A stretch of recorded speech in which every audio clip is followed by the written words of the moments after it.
In the sunlit kitchen, Jennifer Brown was hurriedly brewing coffee. The stethoscope peeking out of her white coat pocket hinted at the busy day ahead. Her rounds at Bayview General Hospital would begin at 8 a.m., with 3 particularly important patient consultations scheduled for the day. "Amy, breakfast is ready," Jennifer called upstairs while glancing at the family photo hanging on the living room wall. In the picture, her 15-year-old daughter Amy was smiling, nestled close to her stepfather Michael. It had been a year since that photo was taken. Back then, Amy's cheeks had been rosier, her long black hair dancing in the wind, her blue eyes full of hope. On the table, she had prepared blueberry pancakes and fresh juice, Amy's favorites. Every morning, she thoughtfully planned the menu for her daughter, whose appetite had been declining. This was her daily routine, not as a doctor, but as a mother. The days following her husband's death in a car accident 3 years ago had felt like a world devoid of light. The cold sensation she felt when pronouncing her husband's death in the emergency room still haunted her at times. She had managed to keep going by immersing herself in her work as a pediatrician, fortunately supported by her high reputation at the hospital and the encouragement of many patients and colleagues. Light returned to her life through a chance encounter at a charity event. At a hospital fundraiser, she found herself seated next to Michael Wilson, an investment banker. Michael captured Jennifer's heart with his gentlemanly demeanor and intellectual charm. Above all, she saw the possibility of a new family in the way he bonded with her only daughter Amy. During their first dinner together, Michael listened intently to Amy's future dreams and even offered advice about medical school. Amy, in turn, quickly warmed to Michael, calling him a wonderful father.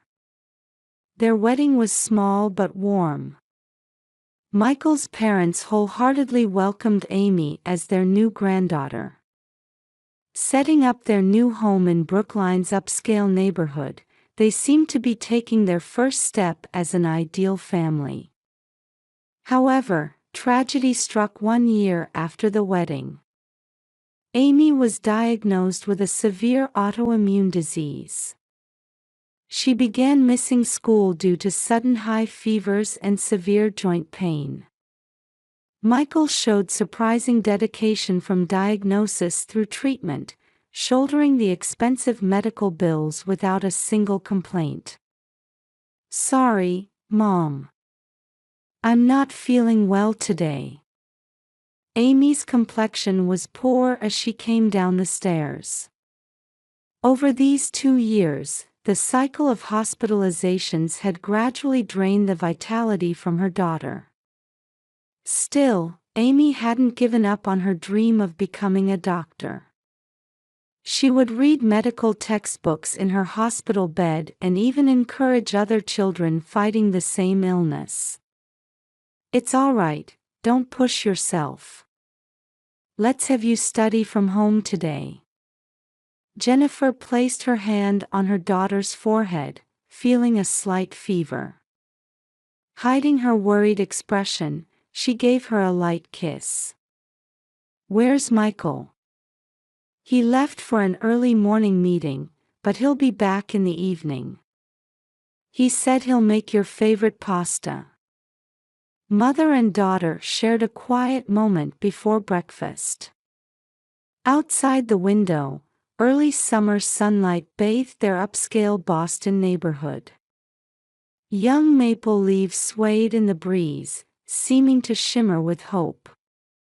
In the garden, the roses that Michael had tenderly cultivated were blooming red. "Mom, I want to get better soon so we can go jogging in the park together again.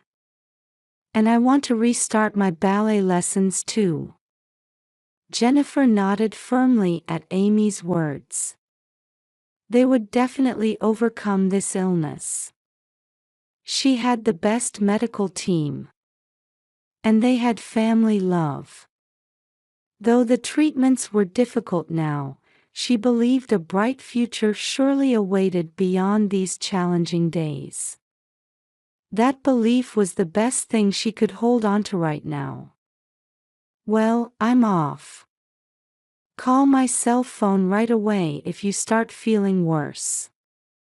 Amy waved her thin hand as she watched Jennifer head to the door, her white coat swaying. This was their usual morning scene. Hurried footsteps echoed through the hospital corridor at midnight. Dr. Brown. Amy's blood pressure is dropping rapidly. Jennifer's heart froze at the young nurse's voice rushing from the nurse's station. The monitor's warning tone pierced sharply through her ears. She had just been taking a short nap in the on-call room. She ran through the white corridor.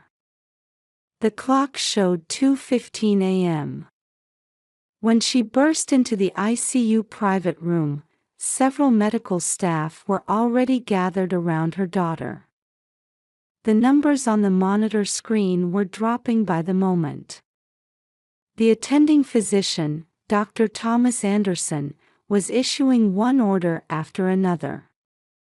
But Jennifer, both as a mother and a doctor, understood.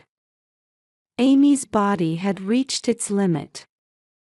On the bed, Amy lay with a pale face, her long black hair spread across the white pillow, and 4-needle in her thin arm. Her body, too thin to believe she was 15, looked like a fragile butterfly. Mom. At that faint voice, Jennifer rushed to her side, forgetting herself. Amy, Mom's here. It's okay, you'll feel better soon. She grasped her daughter's hand with trembling fingers. Cold. So very cold. Where's Michael? I just contacted him. He'll be here soon. In truth, Michael's cell phone hadn't been answering for the past 30 minutes. Jennifer chose to believe his late-night meeting was running long. Mom, I'm scared. Don't be scared. Mom's right here with you. Dr. Anderson quietly placed his hand on Jennifer's shoulder. His gesture conveyed both his professional judgment to wait a little longer for the medication to take effect, and his human compassion suggesting, treasure these remaining moments. Amy's breathing grew increasingly shallow. The heart monitor's waveform became smaller, as if giving up. Mom, I'm sorry. I couldn't keep my promise. Don't apologize for anything. You've been so brave. Mom is so proud of you. Tears rolled down her cheeks, but Jennifer forced a smile. She didn't want to frighten her daughter in these final moments. I wanted to become a doctor, wanted to help sick children. You would have been wonderful. Such a wonderful doctor. The words trailed off.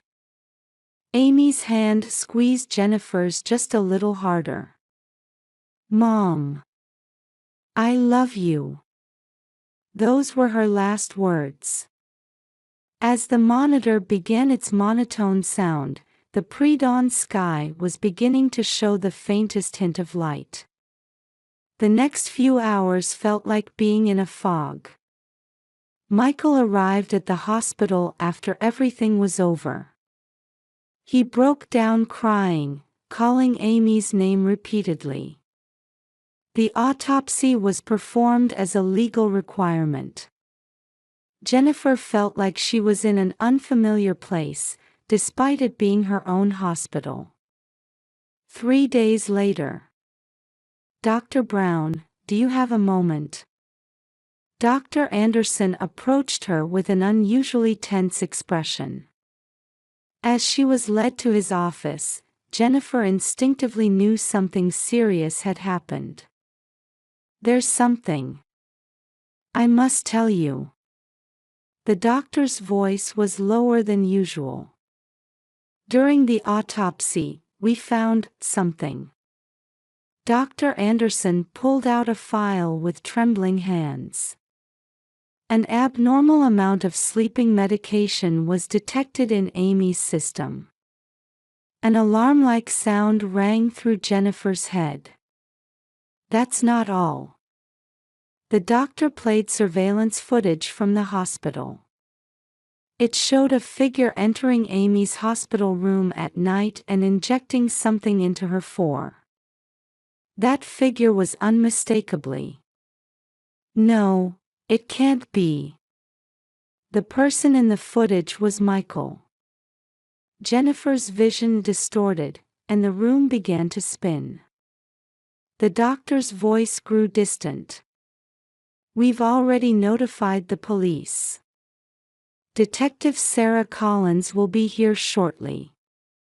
Outside the window, gentle spring sunlight was streaming down. But Jennifer's world was once again enveloped in deep darkness. The interrogation room at Boston Police Headquarters was smaller than she had imagined. Detective Sarah Collins offered a bottle of water to the exhausted Jennifer. I understand how you must feel. But we need your cooperation to uncover the truth. Jennifer nodded silently. 1 week after Amy's death, her world had completely collapsed. How much did you know about Michael Wilson? He was an investment banker at Goldman Sachs, with an annual income of about $1 million. His parents. Her words trailed off. In fact, how much had she really known about Michael's past? Actually, the suspect Wilson was involved in a similar incident 10 years ago. Detective Collins pulled out a photograph. It showed a girl around Amy's age. Caitlin Morrison, 14 years old. She was the stepdaughter of Wilson's previous wife. She died suddenly while hospitalized for severe asthma. The cause was ruled unknown at the time, but Jennifer's hands trembled. A smile similar to Amy's looked back at her from the photograph. Afterward, a $5 million life insurance payment was made. And this time too. The detective opened a laptop and displayed insurance policy data. Next to Amy's name was a shocking amount, a $3 million policy. The enrollment date was just 2 weeks before Amy's illness began. I didn't know about this. Furthermore, Wilson had substantial debts. Investment losses totaling about $2 million. Jennifer felt nauseous as the facts continued to emerge. Had her poor judgment cost her daughter's life? That thought pierced her chest like a sharp blade. When she left the interrogation room, reporters had gathered in the hallway. How did the doctor mother not notice? Why couldn't she see through her stepfather's crime? The questions were relentless. That night, Jennifer entered Amy's room for the first time since her death. She hadn't had the courage to enter until now. She felt as if Amy's scent still lingered on the bed. On the desk were neatly arranged textbooks and notebooks. Reference books for medical school admission were marked with numerous sticky notes. And in the back of a drawer, she found a diary and a small voice recorder. August 15th. After the 4 again, I suddenly felt sleepy. It feels different from my usual medication. Michael is taking care of me, but something feels off. I don't want to worry Mom though. Amy's trembling voice broke the silence. August 20th. When I woke up feeling sick in the middle of the night, I think I saw Michael putting something in my 4. But maybe I imagined it. August 25th. When I tried to press the nurse call button, Michael stopped me. He said, "The nurses are busy. But something's wrong. I'll record this too." The recordings ended a few days before Amy's death. The next morning, Jennifer submitted the evidence to Detective Collins. Expert analysis confirmed that the recordings captured sounds of 4 bag changes and syringe handling. The investigation progressed rapidly. Michael's home and work computers revealed search histories about sleeping medication effects and dosages. Multiple bank account records showed suspicious transfers indicating drug purchases on the dark web. The arrest was executed early Saturday morning. Michael was attempting to flee the country at the airport. "Michael Wilson, you are under arrest for the suspected murder of Amy Brown." As Detective Collins read him his rights, Michael showed no signs of resistance. When he briefly glanced at Jennifer, his eyes showed no emotion. During interrogation, Michael confessed with surprising ease. "I needed to pay off my debts. Insurance money seemed like a sure way. The original plan was supposed to be quicker. That child just had stronger vitality than expected." His cold statement left even the interrogator speechless. Further investigation revealed more shocking facts. Michael had a prior record of attempted insurance fraud using the same method 20 years ago. However, those records had been concealed by someone. 1 month after Amy's death, Jennifer returned to the hospital. But this time, not as a physician seeing patients, but as the head of the Medical Safety Management Office. She had begun revising the hospital's security systems to prevent such tragedies from recurring. "Amy, Mom will surely carry on your wishes." Outside the window, autumn winds rustled through the trees in the hospital courtyard. The Suffolk County Courthouse was filled with a heavy atmosphere. A tense silence hung in the mahogany-furnished, solemn space. The gallery was filled with reporters from across the nation. The insurance murder case involving a doctor mother and stepfather had already captured national attention. Jennifer sat near the prosecution witness stand, wearing a navy suit, with makeup concealing the dark circles under her eyes that testified to months of anguish. "All rise." Superior Court of Suffolk County, First Criminal Session. The Honorable Judge Edward Smith presiding. Michael maintained an expressionless face in the defendant's box. His expensive gray suit made him look nothing like a cold-blooded killer. That made the horror of this case all the more striking. Prosecutor James Morrison slowly stood up. A veteran with 30 years of courtroom experience. "This is one of the most despicable premeditated murder cases." Morrison's voice echoed through the courtroom. The defendant Michael Wilson murdered his stepdaughter Amy Brown in an attempt to fraudulently obtain $3 million in insurance money. The victim was just 15 years old. His methods were both cruel and calculated. The screen displayed a smiling photo of Amy. Jennifer instinctively closed her eyes. The prosecution will prove the following facts. Morrison carefully laid out each point. First, the defendant enrolled in an unusually large life insurance policy 2 weeks before the crime.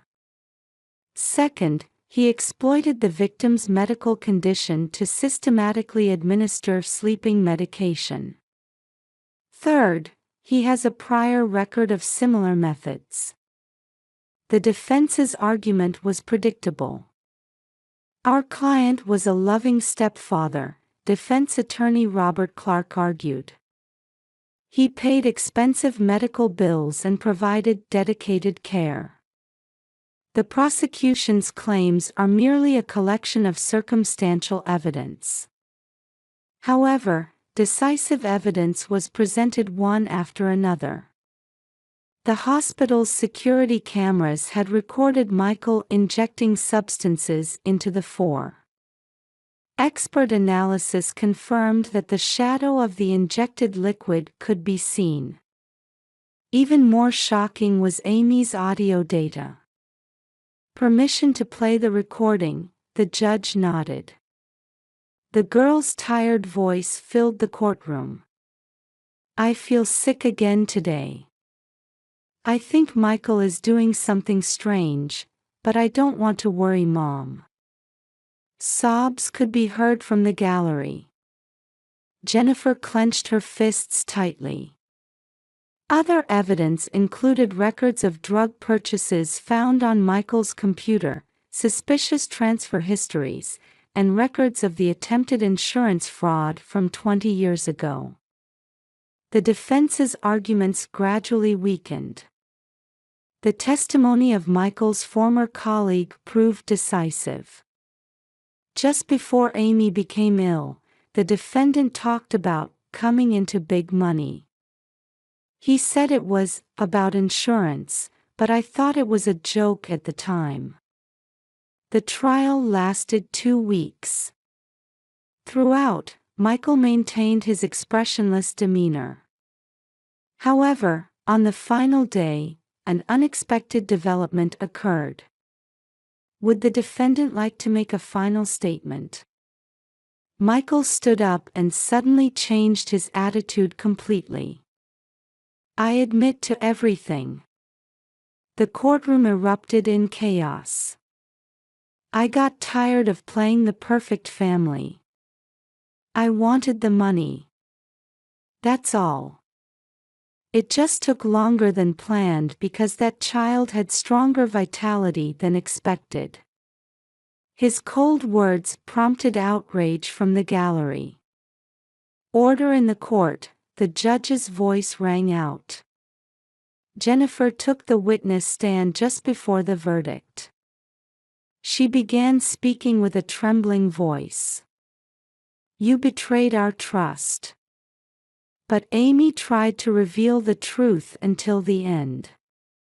Even in her final moments, she believed in people and tried to help them. Wiping away tears, she continued. As a doctor, I swore to save lives.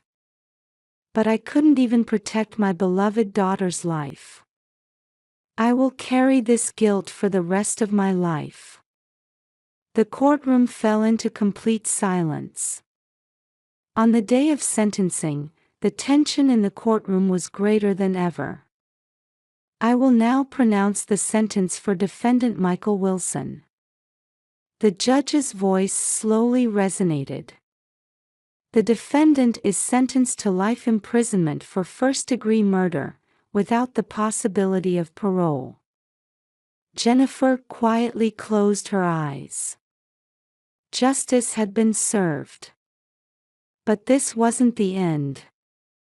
As she was leaving, reporters surrounded her. "How do you feel about moving forward?" Jennifer answered in a firm voice. "I will continue Amy's mission." She wanted to become a doctor and save suffering people. "I will make that dream come true."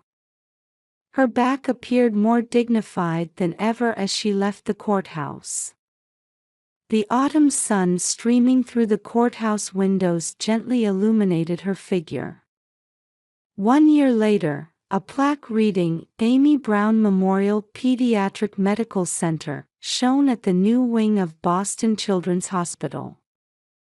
Jennifer stood at the microphone during the center's opening ceremony. The audience included medical professionals from across the nation, corporate representatives, and many patient families. "Let me explain our new initiatives." Her voice was stronger than before. "This center will implement 3 innovative programs. First, comprehensive medical support for children with severe illnesses. Second, establishment of a new medical safety management system. And third, training the next generation of pediatricians." People in the audience were taking careful notes.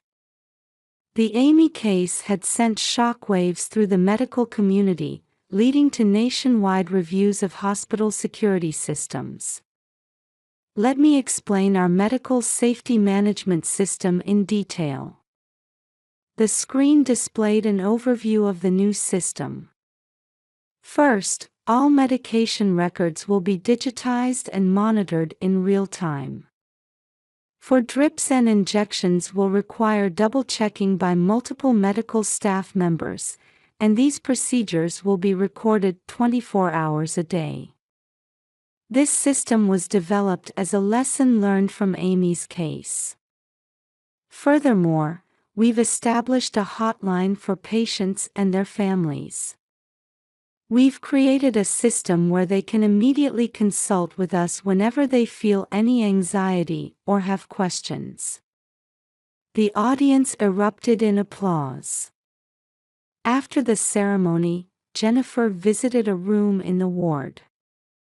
There, in a special glass case, was the last page of Amy's diary, found among her belongings. "In the future, I want to help suffering children. I want to use my experience to support people fighting the same illness." Amy's neat handwriting remained vivid. "Your dream is still saving many children," Jennifer whispered softly. The center's establishment funds came from the entire insurance amount and her own savings. Additionally, many corporations and individuals moved by this case had contributed donations. Meanwhile, Michael Wilson continued serving his sentence at Massachusetts State Prison. His case had led to stricter life insurance screening standards. Furthermore, investigations continued into those who had concealed records of his past incidents, leading to improvements in the insurance industry's practices. "Dr. Brown, do you have a moment?" The voice came from Sarah Johnson, a 25-year-old resident who had been inspired to become a doctor by Amy's case. "The boy in room 14 wrote you a letter." The letter was written in a child's handwriting. "Dear Dr. Brown, when I grow up, I want to become a doctor too and help sick children." Jennifer felt tears welling up in her eyes.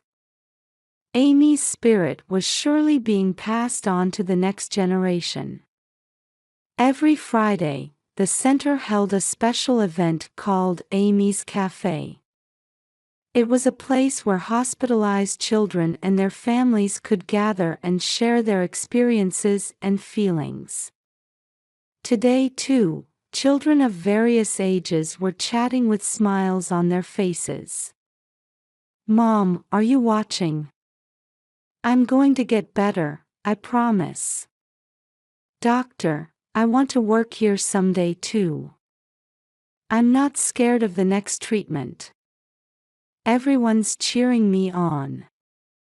The children's bright voices echoed through the room.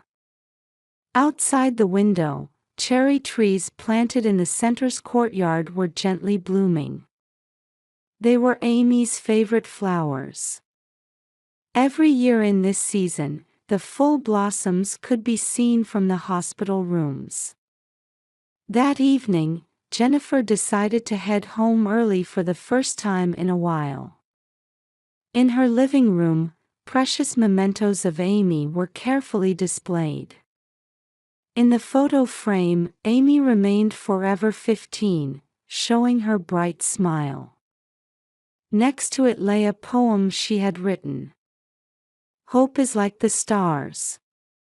Even when we can't see them, they're always there. So I keep walking forward.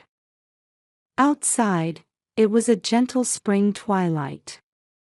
The wind blowing through the trees announced the arrival of a new season. Jennifer sat at her desk and opened her diary. She had written in it every day without fail since Amy's death. Amy, today too, many children were receiving courage from you. Your dream is surely bearing fruit. As she moved her pen across the page, she smiled quietly. The sadness would never completely disappear. However, there was definitely a power there to transform that sadness into hope. Tomorrow would bring another new day. And work that would light up someone's life, carrying Amy's spirit, was waiting for her.